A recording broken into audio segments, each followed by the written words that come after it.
যোৱাকালি যি হাইস্কুল শিক্ষকৰ কাৰণে যি শিক্ষক নিযুক্তিৰ ৰিজাল্ট ইতিমধ্যে প্ৰকাশ কৰিলে, তাৰ পাছতে কিছুমান অভিযোগ প্ৰতি অভিযোগ আপোনালোকৰ ফালৰ পৰাই দিয়া দেখা গৈছে আৰু সেই অভিযোগ প্ৰতি অভিযোগসমূহে ডিছকাছ কৰিব ওলাইছোঁ আপোনালোকৰ সৈতে। যদি সেইবোৰ সঁচা হয় তেতিয়াহ'লে আপোনালোকে একবাৰ অফিচ ভিজিট কৰাৰ আচলতে প্ৰয়োজনীয়তা যথেষ্টখিনি আছে। কাৰণ যদিহে এটা ছেকেণ্ড লিষ্ট ওলায় কিছুমান আচলতে অসুবিধাৰ কাৰণে, কিছুমান খেলিমেলিৰ কাৰণে, তেতিয়াহ'লে একেবাৰে পইণ্টত ৰৈ যোৱা হয়তো নতুনকৈ প্ৰাৰ্থীৰ নাম সোমাব পাৰে। শিক্ষক নিযুক্তিৰ সৈতে জড়িত দুটামান গুৰুত্বপূৰ্ণ কথা আপোনালোকৰ সৈতে ডিছকাছ কৰিম। সকলোৱে ভিডিঅ'টো লাইক এটা কৰিব। নতুনকৈ আহিছে যদি আমাৰ চেনেলটো ছাবস্ক্ৰাইব কৰি থ'ব। শিক্ষক নিযুক্তিৰ অফিচিয়েল আনঅফিচিয়েল সকলো ধৰণৰ ইনফৰমেশ্যন আপোনালোকে লাভ কৰি থাকিব। বহুতে এটা কথা ক'ব বিচাৰিছে যে এপিয়াৰিং কেণ্ডিডেট সোমাই পৰিছে। যিসকলৰ BA শেষ হোৱা নাই, এপিয়াৰিং কেণ্ডিডেটৰ মাৰ্কছ ইনক্লুড বা তেওঁলোকে পাছ কৰিছে বুলি বহুতে আচলতে ক'ব বিচাৰিছে। আমি যিমানটো গম পাওঁ যে এপ্লাই কৰাৰ সময়ত সম্পূৰ্ণ চাৰ্টিফিকেট বিচাৰিছিলে, 2 বছৰীয়া চাৰ্টিফিকেট বিচাৰিছিলে BEdৰ ক্ষেত্ৰত।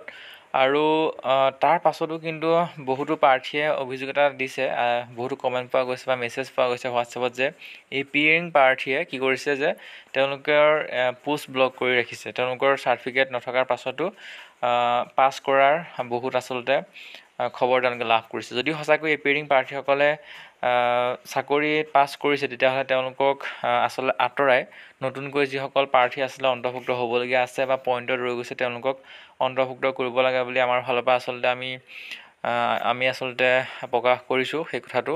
আৰু যদি আপোনালোকে সঁচাকৈ তেনেকুৱা অভিযোগ সঁচাকৈ পাইছে তেতিয়াহ'লে আপোনালোকে খুব সোনকালে কিন্তু অফিচ এটা ভিজিট কৰাটো যথেষ্টখিনি প্ৰয়োজনীয়তা আছে। আৰু এটা কথা দেখা গৈছে যে ইয়াত এজন প্ৰাৰ্থীয়ে 2টা ছাবজেক্টত এপ্লাই কৰি 2টা পোষ্ট ব্লক কৰি ৰাখিছে বুলিও এটা কথা গম পোৱা গৈছে। যদি এইটোও সঁচা হয় তেতিয়াহ'লে এইটো এটা আচলতে গুৰুত্বপূৰ্ণ কথা হ'ব। কাৰণ অভাৰলেপিং নহ'বৰ কাৰণে চৰকাৰে ইতিমধ্যে ব্যৱস্থা গ্ৰহণ কৰিছে বুলি গম পোৱা গৈছে। তাৰ বিপৰীতে যদি এনেকুৱা ধৰণৰ যদি আশোভাস যদি থাকি গৈছে তেতিয়াহ'লে কিন্তু সেইটো এটা চিন্তা কৰিবলগীয়া কথা। ইয়াত বিশেষকৈ গ্ৰেজুৱেট টিচাৰ ছায়েন্সৰ কথা আছে, গ্ৰেজুৱেট টিচাৰ মেথামেটিক্সৰ কথা আছে। গতিকে এজন প্ৰাৰ্থীয়ে যদি গ্ৰেজুৱেট টিচাৰ ছায়েন্সৰ ক্ষেত্ৰত যদি বেলেগ এটা ছাবজেক্টত এপ্লাই কৰি পুনৰ তেওঁ যদি গ্ৰেজুৱেট টিচাৰ মেথামেটিক্সৰ ক্ষেত্ৰতো যদি সেই বেলেগ এটা ছাবজেক্টত এপ্লাই কৰি তেওঁলোকে যদি পোষ্টটো ব্লক কৰি ৰাখিছে, ঠিক তেনেদৰে গ্ৰেজুৱেট টিচাৰ আৰ্টছৰ ক্ষেত্ৰত বা গ্ৰেজুৱেট টিচাৰ সংস্কৃতৰ ক্ষেত্ৰতো যদি এনেকুৱা ধৰণে যদি সমস্যা দেখা দিছে তেতিয়াহ'লে আপোনালোকে সেই সমস্যাসমূহ লৈ শিক্ষা বিভাগক কিন্তু অৱগত কৰাটো খুব সোনকালে কিন্তু জৰুৰী হৈ পৰিছে। যদি সঁচাকৈ এটা ছেকেণ্ড লিষ্ট ওলায় তেতিয়াহ'লে সেইসকল দুৰ্ভগীয়া প্ৰাৰ্থী যিয়ে নেকি পইণ্টত ৰৈ গৈছে, পইণ্ট 2 কাৰণে ৰৈ গৈছে, পইণ্ট 5ৰ কাৰণে ৰৈ গৈছে, পইণ্ট হয়তো কোনোবা 1ৰ কাৰণেও ৰৈ গৈছে। গতিকে এটা চিন্তনীয় বিষয় হৈ পৰিছে। গতিকে আমিও এটা ছেকেণ্ড লিষ্ট আমি আশা কৰোঁ বা ছেকেণ্ড লিষ্ট আমিও বিচাৰোঁ আপোনালোকৰ কাৰণে, আপোনালোকৰ ভালৰ কাৰণে। লগতে কাট অফ মাৰ্কছখন দেখি সঁচাকৈ বহুত এটা চিন্তনীয় বিষয় বুলি আচলতে ক'ব বিচৰা নাই। তথাপিও কিন্তু এটা কথা ক'ব বিচাৰোঁ যে এটা ষ্টেণ্ডাৰ্ড কিন্তু মাৰ্ক আচলতে প্ৰযোজ্য হ'ব লাগে যিকোনো আচলতে শিক্ষক নিযুক্তিৰ কাৰণে। ইয়াত যদি আপোনালোকে দেখা যায় তেতিয়াহ'লে দেখিব যে PWD সকলৰ 2.25 গ্ৰেজুৱেট টিচাৰ মেথামেটিক্সৰ ক্ষেত্ৰত 2.25 পাই যদি আচলতে এজন শিক্ষক হয়, আচলতে যথেষ্টখিনি ইমান কম নাম্বাৰ পাই আচলতে অসমৰ ইতিহাসত হয়তো কোনো প্ৰমাণ নাই, প্ৰমাণ বুলি নহয়, কোনো আচলতে উদাহৰণ নাই যে ইমান কম নম্বৰ পায়ো এজন শিক্ষক হ'ব হাইস্কুলৰ ক্ষেত্ৰত।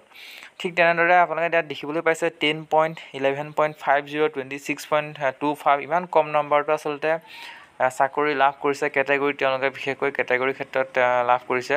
আৰু কোনোবাই হয়তো 100 বা এই 99 পায়ো কিন্তু চাকৰি এটা লাভ কৰা নাই। ইমানেই এটা আকাশ পাতাল আচলতে গেপ দেখা গৈছে। কিয়নো ইয়াত যদি আপোনালোকে দেখা পায় তেতিয়াহ'লে দেখিব যে গ্ৰেজুৱেট টিচাৰ মেথামেটিক্সৰ ক্ষেত্ৰত, ইংলিছৰ ক্ষেত্ৰত UR 100.75 গৈছে। অৰ্থাৎ যদি আপুনি কেনেবাকৈ 100.70 পাইছে তথাপিও কিন্তু আপুনি চাকৰি এটা লাভ কৰা নাই। বিপৰীতে কিন্তু ইমান কম নম্বৰতো কিন্তু এটা হাইস্কুলৰ দৰে শিক্ষকৰ চাকৰি কৰিবলৈ গৈ আছে 2.25 পাইছে। এটা আটাইতকৈ চিন্তনীয় বিষয়। আমি বাৰে বাৰে এই কথাটো উল্লেখ কৰিবই লাগিব। কাৰণ ইমান কম নম্বৰ পাই মেথছৰ বিশেষকৈ এজন টিচাৰ মেথছৰ বিষয়ত তেওঁলোকে আচলতে নিযুক্তি লাভ কৰিবলৈ গৈ আছে। তাৰ নিযুক্তিৰ ওপৰত আমি কোনো আচলতে আমি সমালোচনা কৰিবলৈ নাযাওঁ, কিন্তু এটা ষ্টেণ্ডাৰ্ড মাৰ্ক আচলতে প্ৰযোজ্য হ'ব লাগে যে ইমান নম্বৰ লাগিবই, তেতিয়াহে কিন্তু চাকৰি পাব, বা এনেকুৱা এইটো নম্বৰ নাপালে পুনৰ নিযুক্তি প্ৰক্ৰিয়া হ'ব বা পুনৰ পৰীক্ষা হ'ব, এনেকুৱা ধৰণৰ কিছুমান কথা কিন্তু আচলতে আহিবৰ কাৰণে দৰকাৰ হৈ পৰিছে। ইমান কম নাম্বাৰটো আচলতে চাকৰি পাই গৈছে, আৰু বহুতে 100 পায়ো কিন্তু চাকৰি এটা লাভ কৰা নাই। গতিকে GT PGTৰ ৰিজাল্ট দিলে তাত কিন্তু কিছুমান আশোহা দেখা গৈছে। আপোনালোকৰ সেই আশোহাসমূহ যদি সঁচা হয়, তেতিয়াহ'লে আপোনালোকে শিক্ষা বিভাগৰ সৈতে আপোনালোকে যোগাযোগ কৰক, যাতে এটা সমস্যাৰ সমাধান হয়, ছেকেণ্ড লিষ্ট যাতে ওলায়। তাৰ কাৰণে আমি সেইটো আশা কৰিম। আপোনালোকক যি সহায় লাগে সেয়া আমি আমাৰ ফালৰ পৰা কৰিম। পৰৱৰ্তী সময়ত বিষয়টো পুনৰ আমি আলোচনা কৰিম। আপোনালোকে যিমান পাৰে আপোনালোকৰ বন্ধু বান্ধৱীৰ সৈতে একবাৰ অফিচ ভিজিট কৰিবলৈ চেষ্টা কৰক, নিশ্চয় সুফল পাব। বিষয়টো বহুতে কৈ আছিলে কাৰণে আপোনালোকৰ সৈতে ডিছকাছ কৰিলোঁ ছেকেণ্ড লিষ্টৰ সম্পৰ্কত। পৰৱৰ্তী সময়ত আমি আকৌ ভিডিঅ'ত আমি কিছুমান কথা আমি আপোনালোকৰ সৈতে ডিছকাছ কৰিম। আমাৰ সৈতে কানেক্ট হৈ থাকিব। ধন্যবাদ।